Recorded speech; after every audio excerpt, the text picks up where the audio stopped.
नमस्कार भोजपुरिया श्रोता, उजाला इंटरटेनमेंट में आपका स्वागत है। अगर आप हमसे जुड़ी रहना चाहते हैं तो रेड कलर के सब्सक्राइब बटन को जरूर दबाएं, साथ ही साथ बेल आइकन को दबाना न भूलें। सहृदय धन्यवाद। चलिए, लेकिन हीरोइन कहती है पत्थर का मोम सब हो जाएगा, माफियों का सनम हो जाएगा।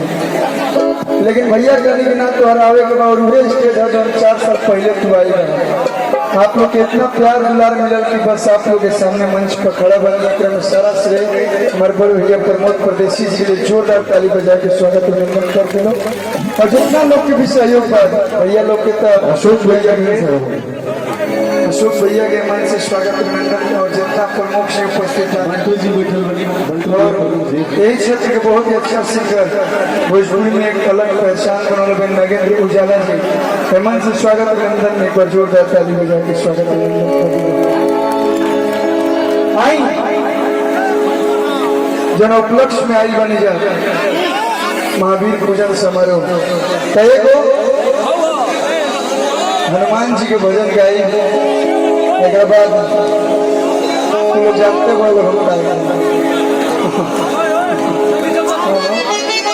बचपन से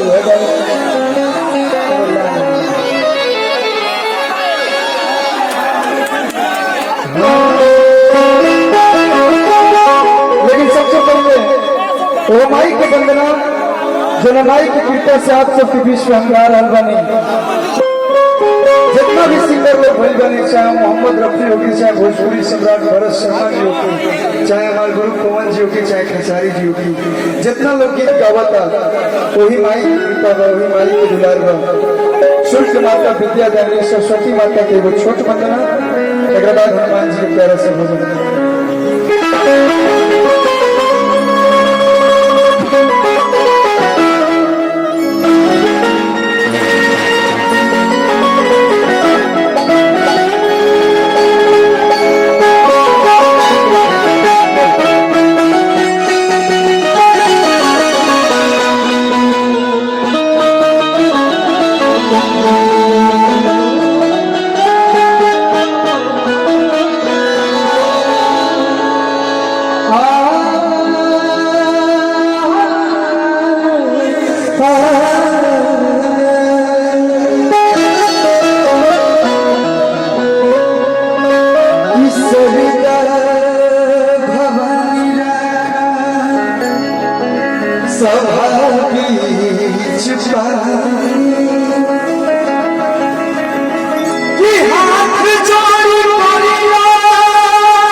सब लोग जानते हैं जब हत्या चुकी रही तो पहले गाना गावता है तो पढ़े के बेरी तो लंठई कही बस हनुमान जी से कहे कि बाकी हे प्रभु आप अंजनी पुत्र हैं, आप अरे भेजे भाई जाइए बहुत सारू भाई ये लोग आप भी लोग लिए आएंगे के लोग आएंगे साथ में हम भी आएंगे कहे बाबा हे प्रभु जैसे बचपन से लेके अभी तक जवान को सुनाओ वैसे बुढ़ारी पार लगा दिए भैया लोग गाना सुनाते रहे। देखिए यहाँ कैसे भगवान जी हैं हनुमान जी, यहाँ के बारे में जितना पकवान कही कम है लेकिन एक लाइन में गाने अरे छोटी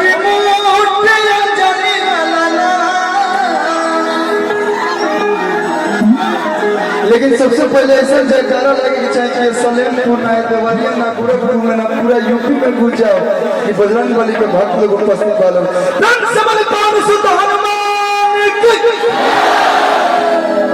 जब हनुमान जी के भूख लगा था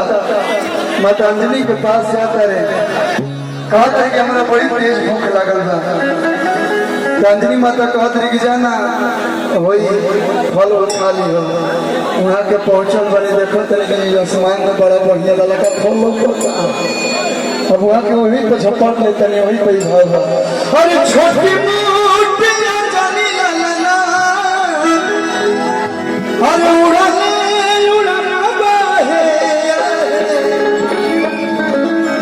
कि छोटी मोटिया जानी लाला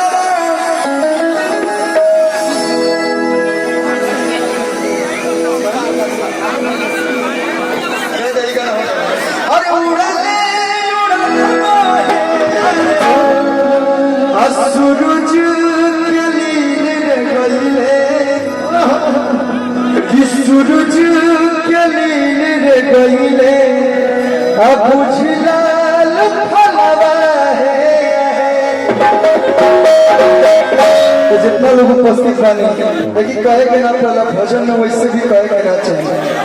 हमनी के सिंगर लोग के आदत खानदानी का अलग है भी जगह पास में हाथ हुई हाथ उठाई लेकिन बिना कहले बजरंग बली के नाम पे ताली बजाए बजे भैया लोग बजाए लगता हाँ छोटी मोटी जानी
सूरज भगवान को अपना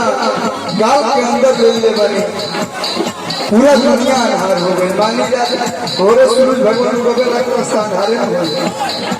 ज्ञान के भाव भाई सजन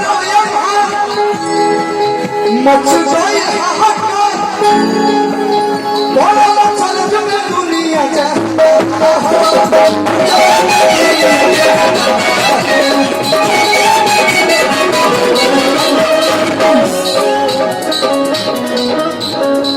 ब्रह्मा विष्णु महेश तीनों देव फेल हो गए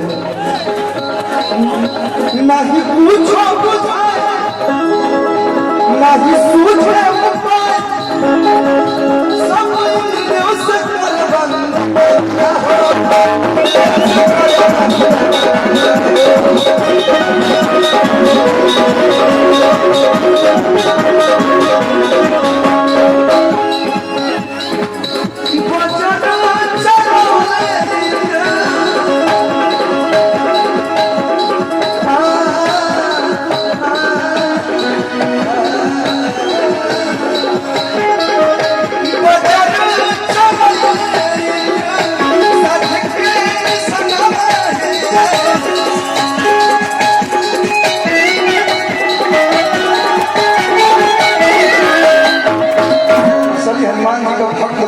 ऐसा कपाल पर कर्मचारी धरे बैठे ये देखिए लग नहीं रहा है कि कुछ भजन हो रहा है मजा आ रहा है। देखिए ये आपकी टीम है ये मेरी टीम ठीक है देखते हैं आपकी टीम इस पर से थोड़ा ताली बजवा चाहिए ना हम ताली खोजते नहीं भैया लोग बस ऐसे कर दिन पूरा हाथ उठा के ताली बजा कल्लू जी के सभी का बजा पड़ता है कि भजन चलाइए पूरा हाथ उठा के भैया ताली बजा सकता हो भजन चलाइए साथी के सनम एक सूर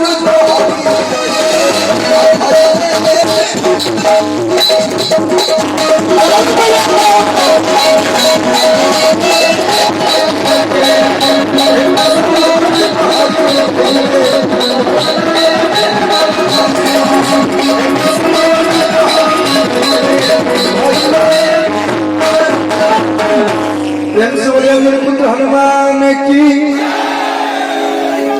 हनुमान जी नमस्कार भोजपुरिया श्रोता, उजाला इंटरटेनमेंट में आपका स्वागत है। अगर आप हमसे जुड़ी रहना चाहते हैं तो रेड कलर के सब्सक्राइब बटन को जरूर दबाएं, साथ ही साथ बेल आइकन को दबाना न भूलें। सहृदय धन्यवाद।